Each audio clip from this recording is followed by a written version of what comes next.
Well, hi, team. Welcome to week 6. You did it. You completed this course.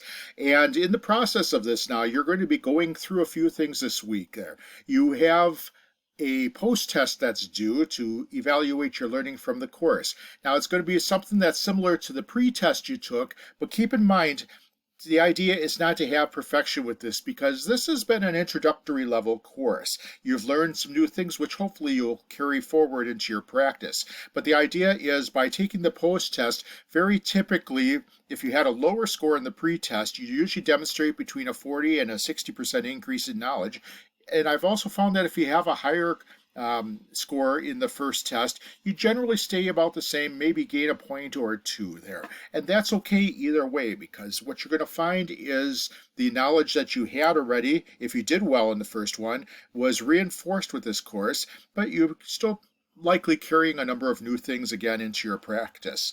So make sure you complete that post test first off.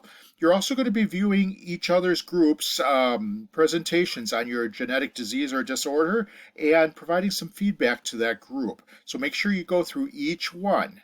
That's the goal of this week. Review their presentations so you learn some new areas there that you haven't done, as well as the one you did for your own presentation. Provide the feedback and make sure you get that in throughout the week. Please don't wait until Saturday, the last day that you can submit, to submit them all, because it doesn't give the opportunity for your classmates to benefit from some of the feedback that you can offer.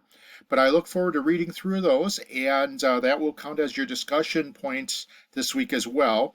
And again, thank you so much for being a wonderful part of this class.